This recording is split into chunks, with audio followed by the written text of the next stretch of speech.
Going to start the class. We were talking about the engine of design analysis.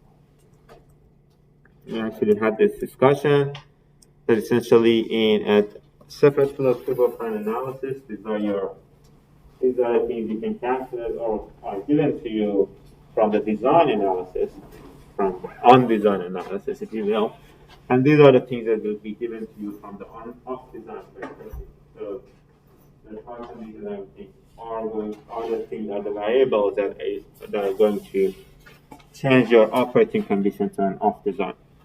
And what you need to calculate is the power of compressor, power return on your alpha. Okay, so we're going to talk about that a lot. Essentially, that we don't have that much left of chapter 11, so I'm going to go over the lecture quickly, and we're going to go through some examples. And I was thinking of that I will ask you to solve the examples, so we'll solve the examples together, because I cannot use the board that much. I shouldn't. So we talked about these parts. Essentially, you can prove that these three statements are true for the turbofan as well. This one is only applicable to the turbofan.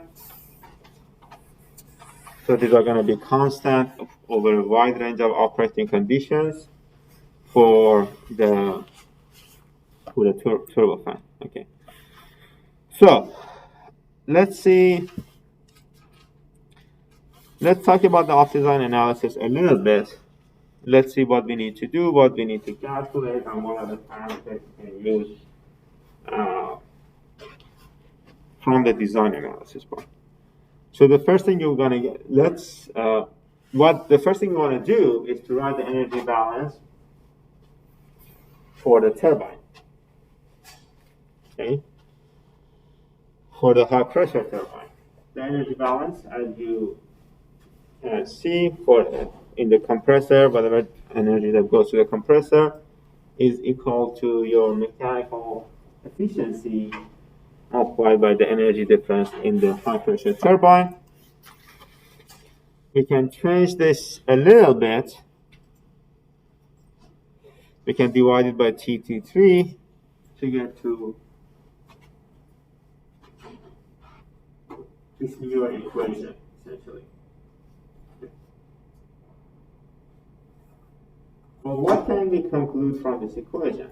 The first thing you want to notice, you're going to notice here, this term, the mechanical efficiency is going to stay the same no matter what, right? What can we say about F, fuel to air ratio?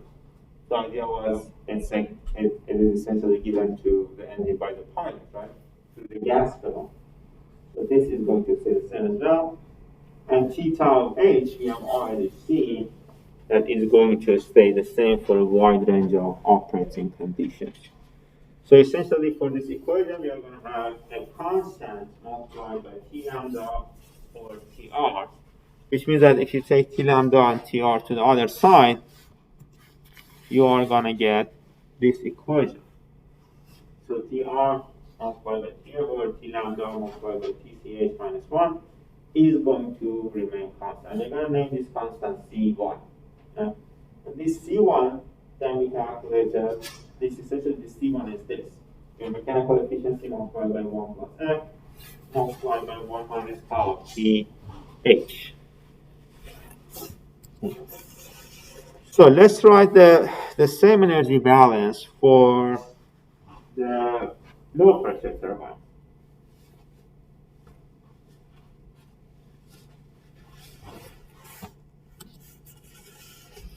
Essentially, you are going to get the same thing over there. Your F is going to be the same. A tau mechanical efficiency is also the same. And we can say the same thing about tau of TH.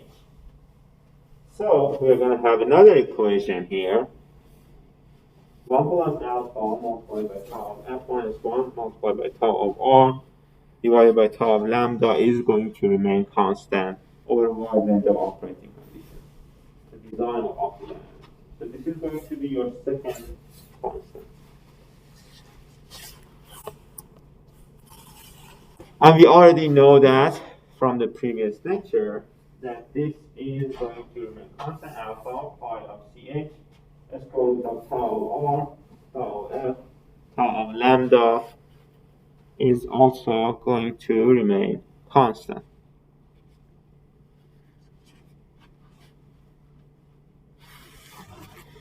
If you go back to the previous slide, we essentially are looking for pi of F, pi of C, and alpha. And using these three equations that are going to be equal to the constant provided in the operation, we should be able to find all of those. Especially because we can always relate the tau to the pi, right? So whenever we have pi of F, we can have the equation, either the isentropic equation or the equation that includes your small state efficiency, right? If you have seen this equation many ways. Are these very small? Can you see this? If not, you can just move your seat there. Okay. So we have seen this many times before. This is the equation we're gonna have. What the equation is, can we use these three equations and find what we are looking for? Is it going to be this simple?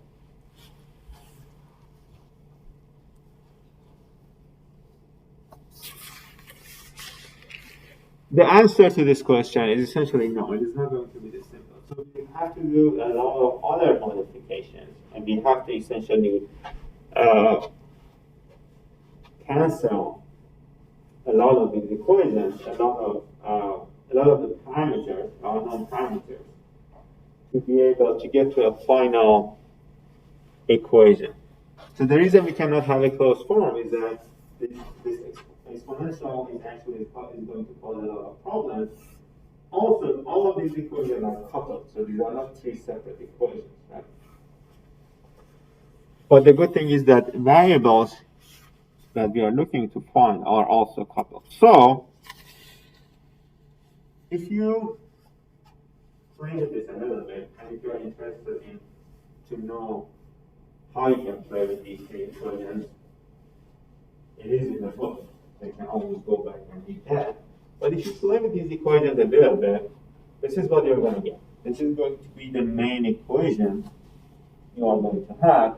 But this equation is going to let you calculate tau of CH, which is the parameter we are looking for, right? And it's going to help us find the pi of CH.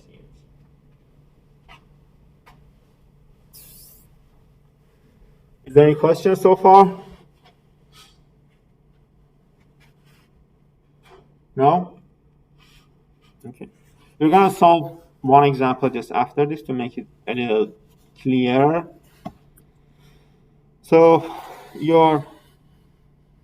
can find the off-design corrected mass flow rate. Something that you don't want to confuse here. So let me ask you to see if you are already confused. What does this tau of CH stand for?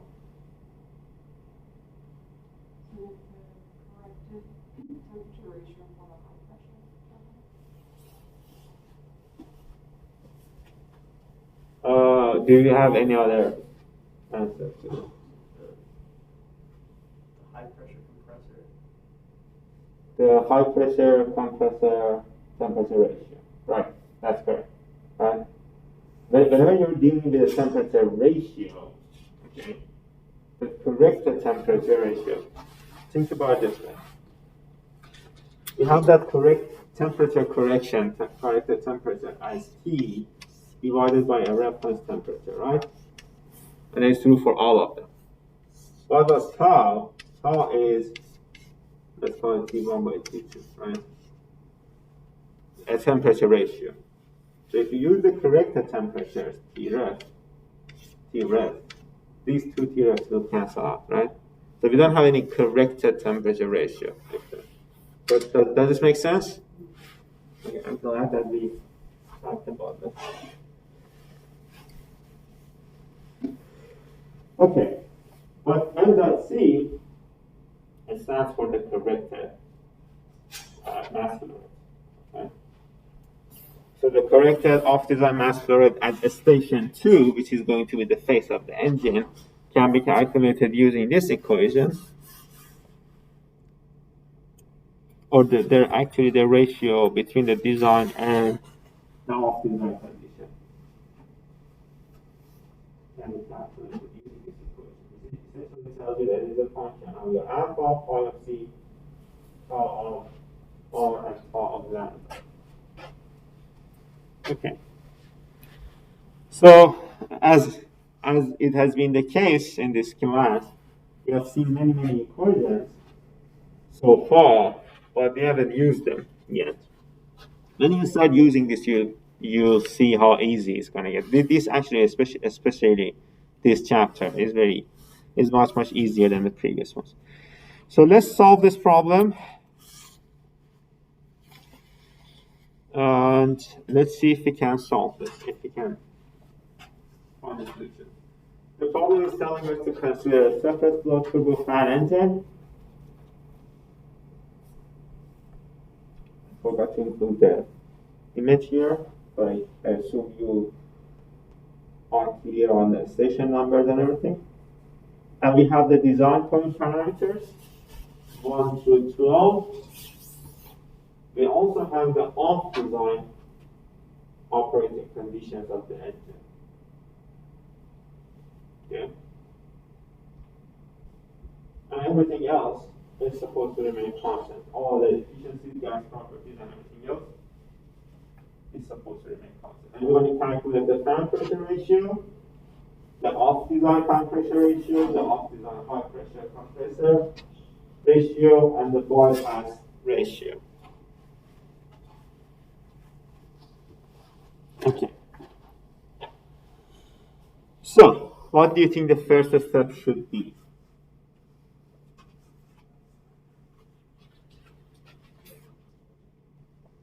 I'm going to give you a little bit of time so you can write down all the parameters if you want to.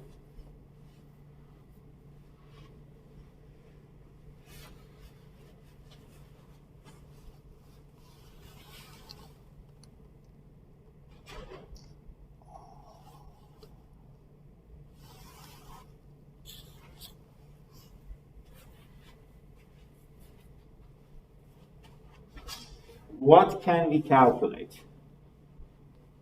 using these design parameters?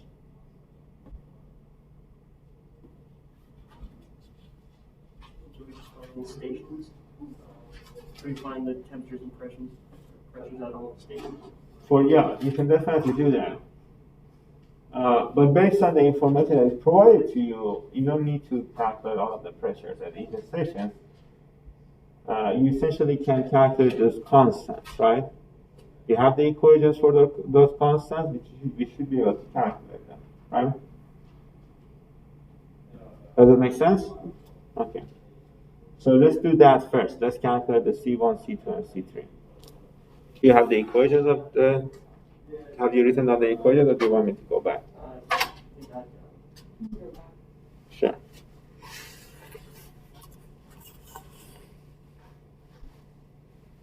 So your C1 is A times S1 plus F1 minus T of H, right? Your C2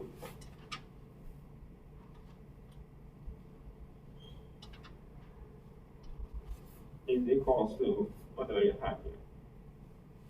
This is actually, you can calculate C1 through using this equation as well. And you have C3. Something that you just have to make sure that you are clear on is that if you are, the idea is these remain constant through a wide range of operating conditions, right? So if you're using a design parameter to calculate C3, everything here must be the design parameter, like the design bypass ratio, the design whatever, right? You cannot just use one of the off-design parameters. Does that make sense? Okay, so let's do that. Let's calculate C1, C2, and C3 based on these equations and see where we get.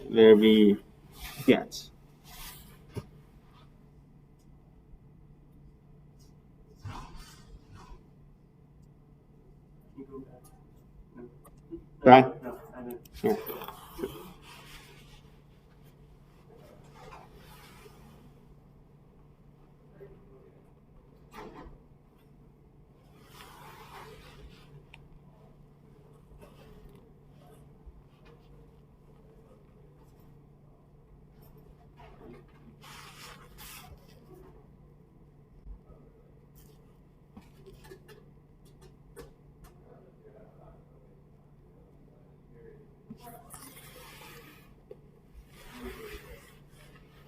Let me ask you this: what is tau of R here?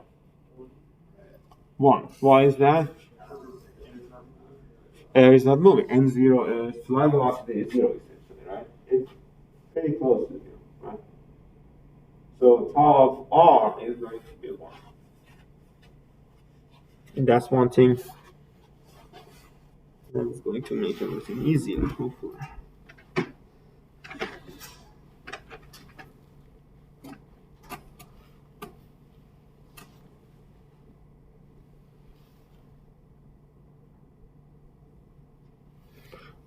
How would you calculate tau of lambda?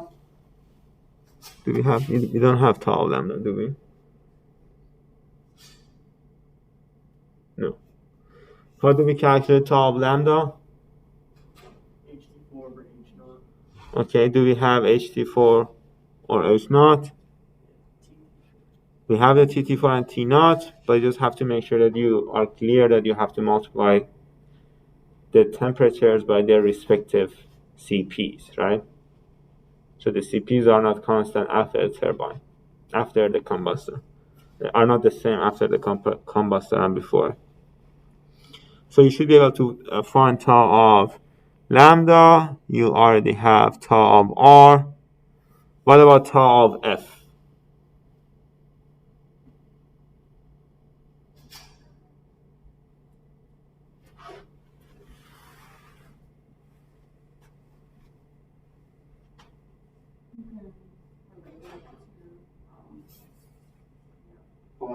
Right?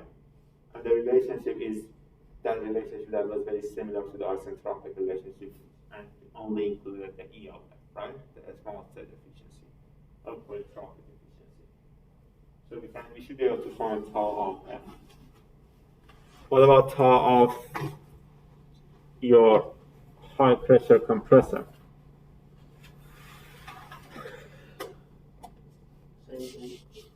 Same thing as before. So essentially, you should be able to find your tau of R, which is 1 tau of F, tau of CH, and tau of lambda, which means that you essentially, pretty easily, you're going to have whatever you need to calculate the C1, as well as C2 and C3. So essentially, these four parameters is going to help you calculate C1, C2, and C3. Okay, let's do the calculation. Let's see what you're going to get.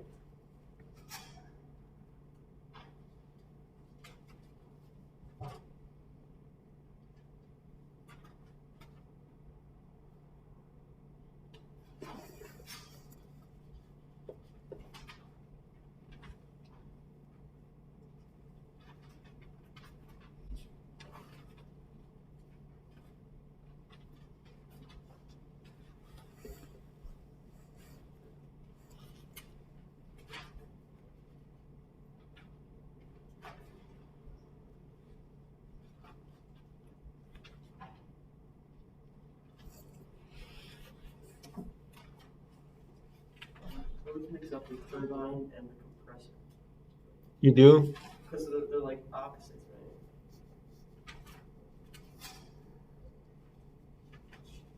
right? What are you looking for? Just the equation of high speed and Right here.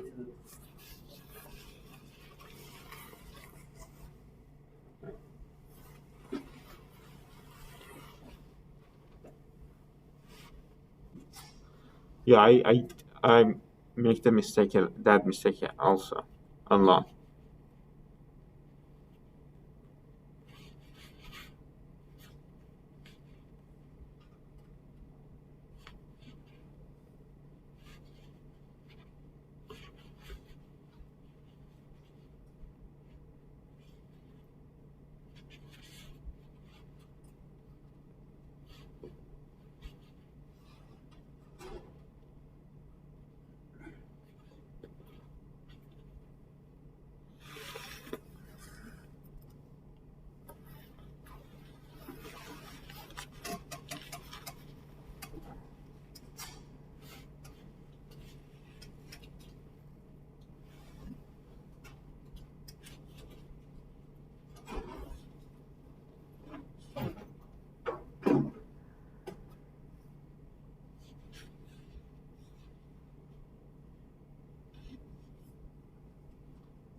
What's the value for C1? C1, you should get 0.2171. 0.2171. What did you get? Okay. What did you get for tau of CH? 2.36. That's correct. What did you get for tau of lambda? 7.82. That's correct. What did you get for tau of F? 1.71, which must be wrong. That should be 1.24. So you essentially want to use the exact same equation you use for compressor for the fan as well to get the tau.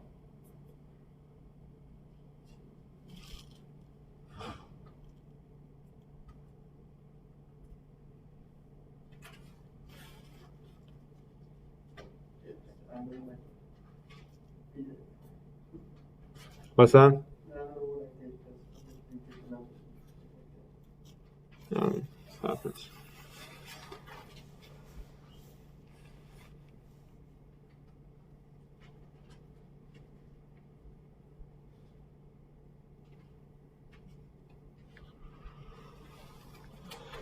Okay.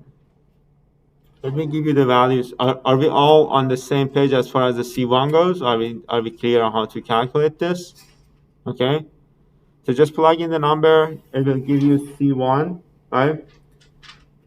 You should be able to use the equation to find C2, which C2 should be 0.2203, and C3 should be 35.927. Okay? So we have all the constants, but what is the next step?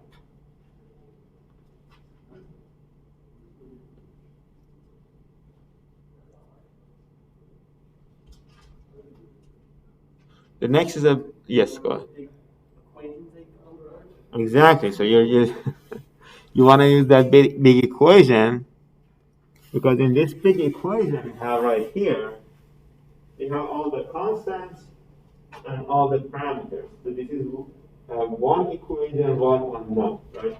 We have T of lambda, we have TR, we have everything. The only thing we really don't have here is tau of CH, right?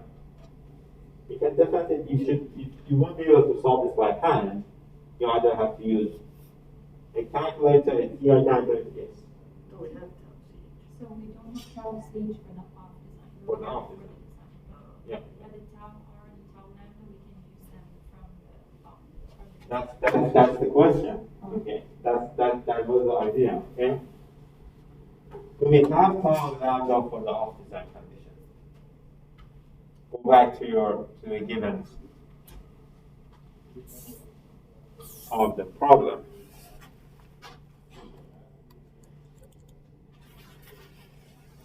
Can we calculate tau lambda?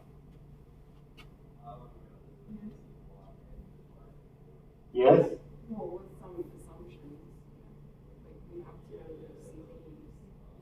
have to see That's all of the gas properties remain constant. Right?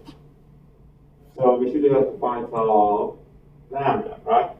What about the tau of R?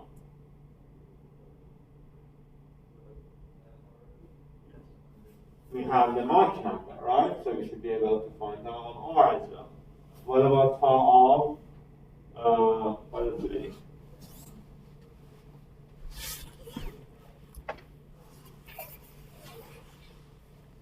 Tau of lambda, tau of R. It gets confusing. So they're all different values. There's no subscript for design and off design. You just gotta be careful. No, that's so you're getting confused. So the idea is that's actually what I said. The idea is these multiplications remain constant for a wide range of operations, right? Operating conditions. The same is true here.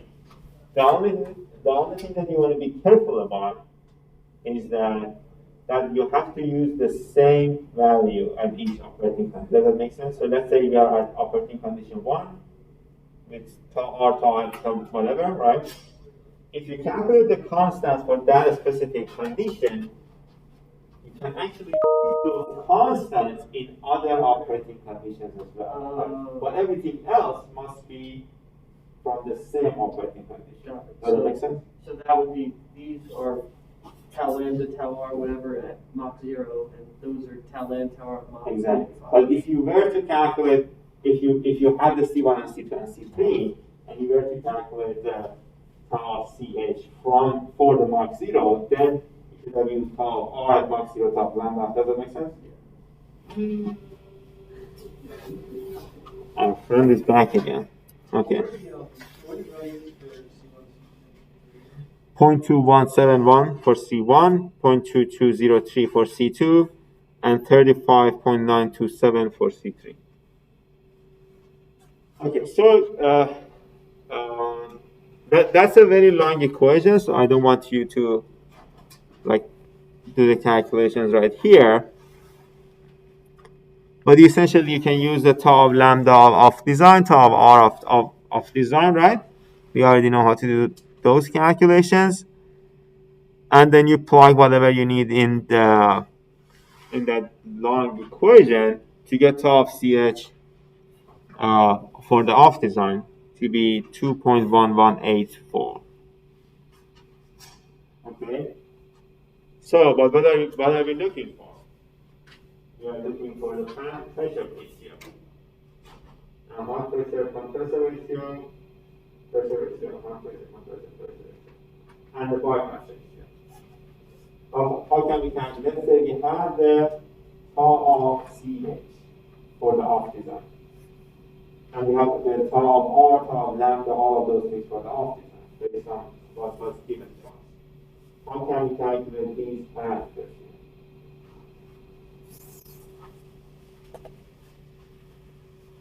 How can we calculate pi of CH? We have the tau of CH. How can we calculate pi of CH for the off design? Can we use the constant? We can use C1 and then we can get the tau of that. Because the constant stays the same, but we can change the. That's okay. That is true for pi of f, right? So you're essentially answering another. You're answering part A. I was asking about part B, but I guess you're on the more correct path. So for part A, you essentially can use the constants that related tau of f, tau of r, tau of lambda, right? So you will be able to calculate a nu, because C1 is going to remain constant, right? And we already have the tau of CH for the off design condition. We have the tau of lambda for the off design condition. We have the tau of R for the off design condition. Using that constant, we should be able to use the tau of F for the off design condition, as George mentioned. Okay? Does it make sense? Okay? So, the next step is to calculate pi of F from this. How can we calculate pi of F from tau of F? Using this equation, right?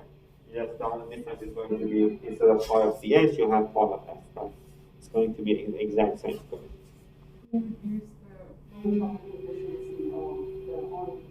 The efficiency. So one of the givens in the problem was that the efficiencies don't change, right?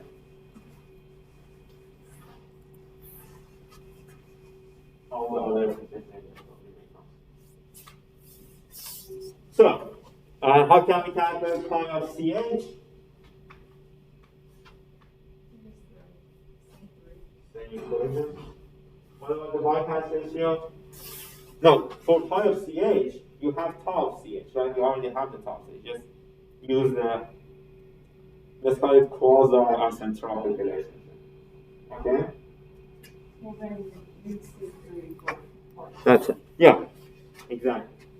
You use this relationship to find pi of CH. And for part C, we are looking for the new bypass ratio. We have pi of CH, we have tau of lambda, we have tau of R, tau of F. These are for the off design condition, right? C3 remains constant for both design and off design. You get the alpha of the off design operating condition. Does that make sense?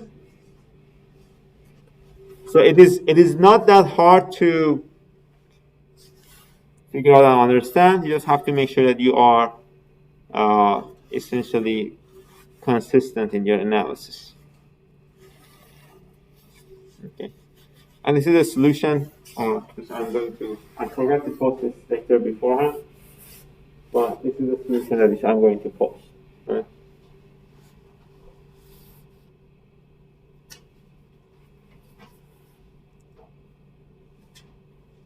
Okay. So the next topic, which is going to be the last topic, we are going to talk about for this chapter. Actually, I'm going to give you a reading assignment as well. Maybe as one of the quizzes. Not really, that doesn't make it as part of a homework. There is one part of the chapter that I want you to read, but there is nothing to cover essentially. You just have to read it. So one question of the homework, I mean, in one of the in your homework, I'm going to ask you to summarize that part. But yeah, the last part I want to talk about in this chapter is the unchoked nozzle. So far, we have done the off-design operating condition. Something that we haven't changed is the assumption of the choke condition in the face of the turbine and in the conversion diversion nozzles, right? We always assume that it remains choked. But then the question is, what will happen if those nozzles are unchoked? Can the engine operate? And the answer to that question is definitely yes. Right? So the question one answer is, what if those stations were not choked?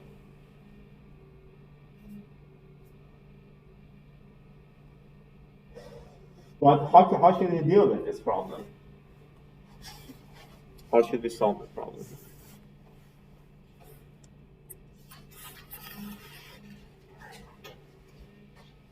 If you recall, we had a value called NPR, nozzle pressure ratio, and we had a lot of rules for that NPR, right? The idea was we had this critical value for NPR that gave us the choke condition in a convergent. This C dash D stands for convergent divergent nozzle. But NPR for the critical value for the NPR could be calculated for us in a convergent divergent nozzle using this equation. So PT9 over P0 in a choked convergent divergent nozzle must always be larger than or equal to gamma 9 plus 1 over 2 to the power gamma 9 divided by gamma 9 minus 1. And we have already seen this equation in chapter 4. Okay.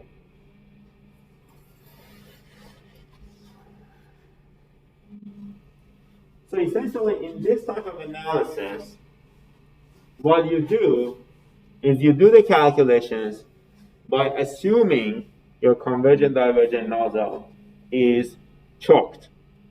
Okay? Then you calculate this pressure, you come here. If this inequality was correct, meaning that the pressure ratio was larger than this, it means that you are at the choked, your convergent divergent nozzle is choked, right? If not, then you have to go through an iterative process. Does it make sense? You essentially have to change your Mach number at that station 9 and do the calculations again and again and again until the differences between the two Mach numbers. You know the trial and error, right? You know how the process works. So. What we're gonna, what if we didn't have a convergent divergent nozzle, but if we only have a convergent nozzle, your equation is going to be changing a bit. The only thing that changes is your station number, right?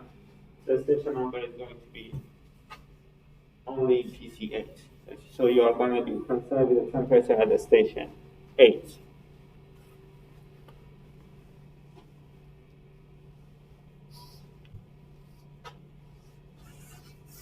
We already have this equation for the Mach number based on the pressure ratio.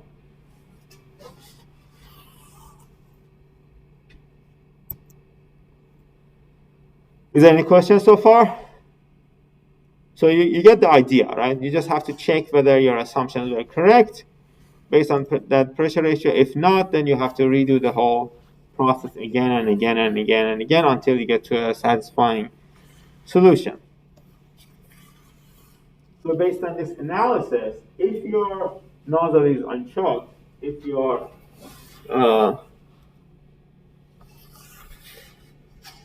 Mach number is not 1, then if the result assumption we had was that the Mach number here is 1, then we simplify this. We came up with the define the ratio here, right? You remember that? We did all this analysis, right? And we essentially came to this equation previously for the choke condition. But in this case, if you do the analysis, you cannot just simply assume that this is constant, right? Because if you go through the process, you're going to see that.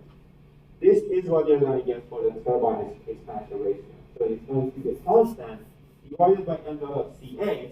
Why? Mainly because the n.of C8 is not going to be the choke condition anymore. So the ratio is not going to give you whatever you need. Does it make sense? Yes. Just to clarify, so the pi t This is the previous. so that is if the nozzle is true. Exactly. If it isn't, then it's with If the nozzle at the station 8 or at somewhere the nozzle is not choked, right? If the nozzle at the station 4 is not choked, then you have a whole another game, right?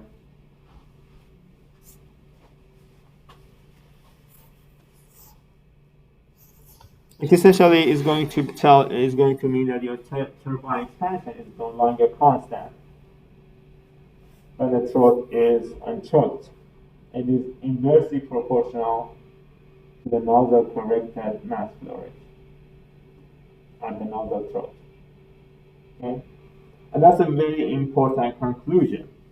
Your turbine expansion ratio is going to be related to the corrected mass flow rate at the station 8 at the end of the engine.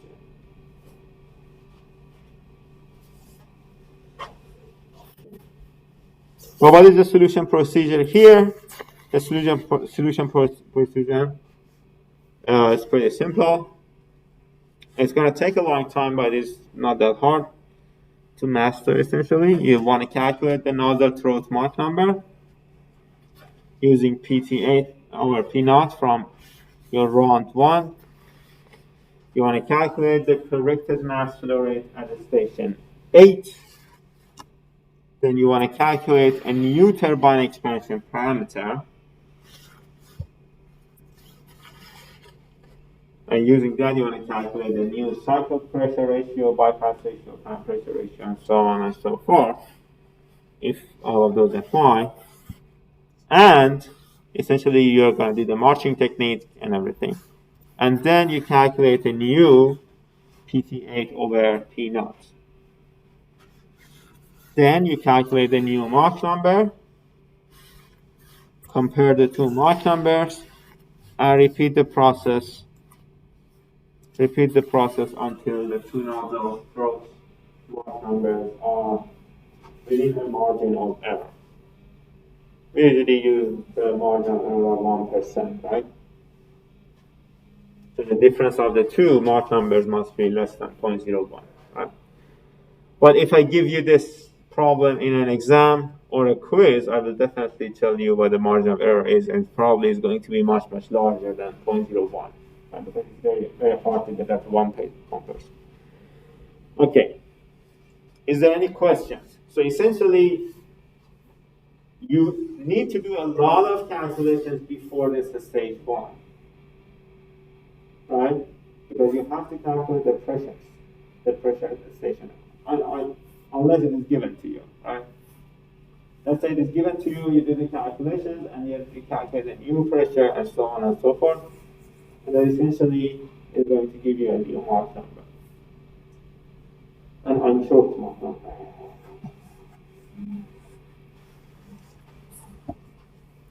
And this So on this one, we were only focused on an unchoked nozzle, unchoked exhaust nozzle. But what if your turbine nozzle is unchoked?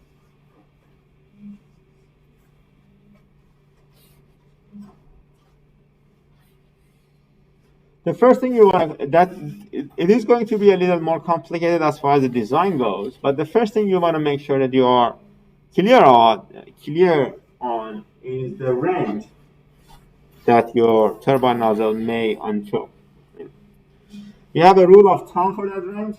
If 1 over your expansion ratio is equal to 2 or less, then the turbine will unchoke,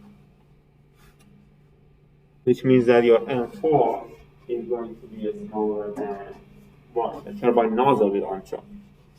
Okay? So it really depends on your expansion ratio.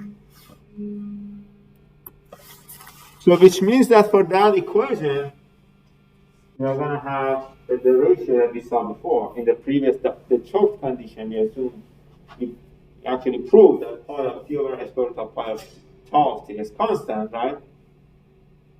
But for an unchoked exhaust nozzle, it was a constant over m dot c8. In this condition, we're going to have m dot c4 over m dot c8, right?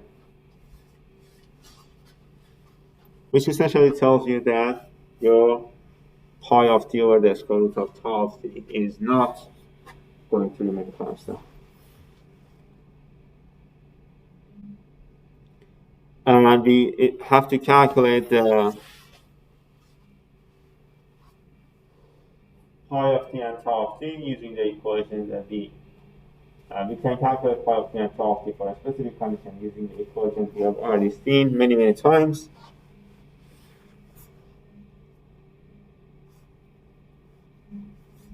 Is there any questions so far? I don't see how you would get a question that has both nozzles unchoked in your exams or homework, because that's going to require a lot of work. But you will definitely get to this type of problems if you were to design a turbojet. So I've got a question about the size. Let me finish this, then we'll get there, okay? Is it about the final exam and this part, or in general about the final exam? Well, this part, I mean, it's a lot of equations. Do you expect to put a lot of these kinds of problems on the final exam?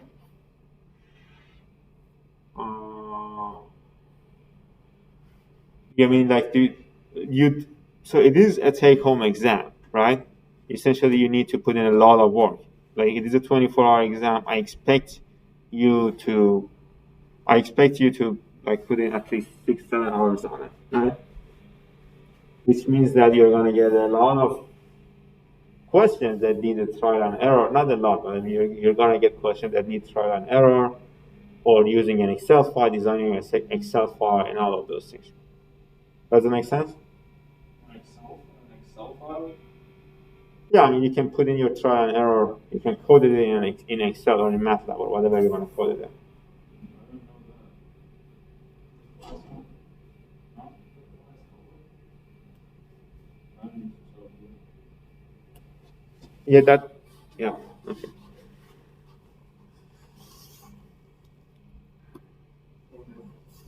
Okay. But if you, so that, does that answer your question? Okay. So if you were able to calculate pi of t and tau of t, you should be able to find a constant, and using that, you're essentially going to correct the relationship between tau of t and the off-design tau of t using a correction factor. But to do this correction, you need to have the pi of t of the off-design and the tau of t of the off-design, and pi of t and tau of t of the design to get that constant value. Let's solve another example. You had a question? No. Let's solve another example. This is actually the problem 11.9 from your book. And this is essentially The topic is what we discussed before this unchoked nozzles. Right, it's telling us a separate flow turbofan engine has a dual spool configuration as shown. Fan and core nozzles are convergent and choked. And you have all of the design parameters for this. And we also have the off-design operating conditions. We want to calculate the exact same thing. So is this just like the safety problem? This isn't the unchoked condition? This is not an unchecked condition. We are not going to solve. I'm not going to give you any unchecked condition in the exam or homework because I actually. But if you want to, I can. That's all right.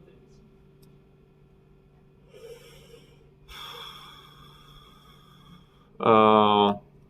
I mean, if you don't want that, okay. So let's solve this.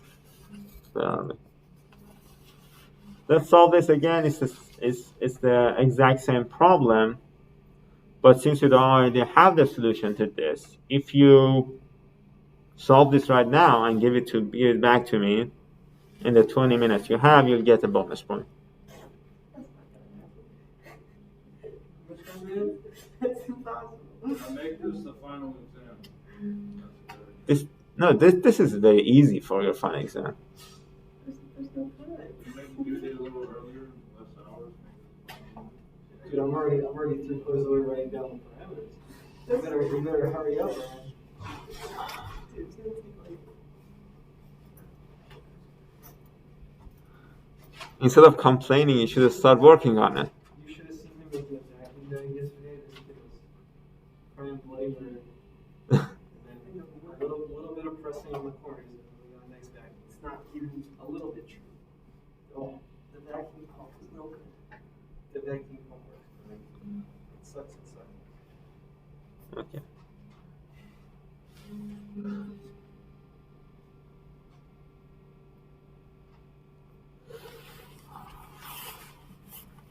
So is this going to be it? No class after this? Pardon me? No class after this? You said 20 minutes? Yes, that's it. All right. Yeah, if you don't want to stay in the class, you're welcome to leave if you want to. And Just don't write it down. What? I have to write it down because. but that's it. So that's it for chapter before Nileb lives. That's it for chapter 11, right?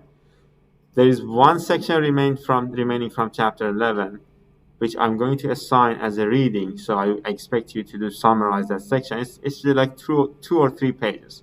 It is not that long, right? And in a homework, I will post the homework this week. I will make sure to post the homework and a quiz this week.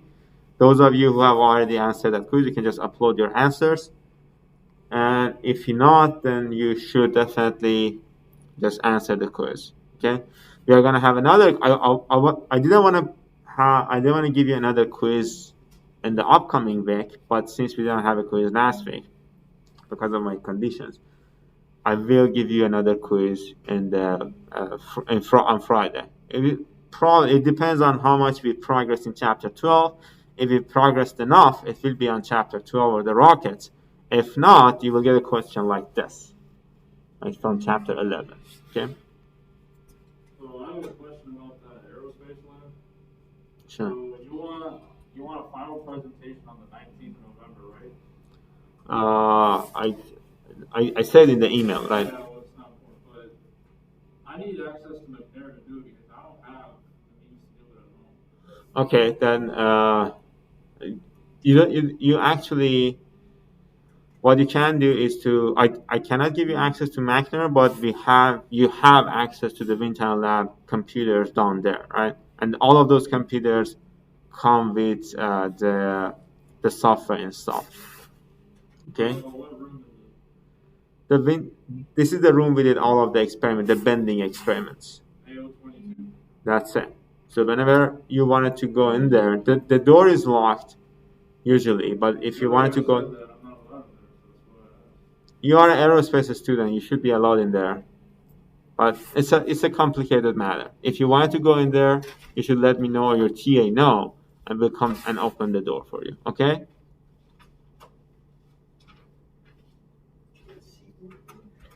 we're gonna see one right now. Just started. This can't be strong, can't be strong.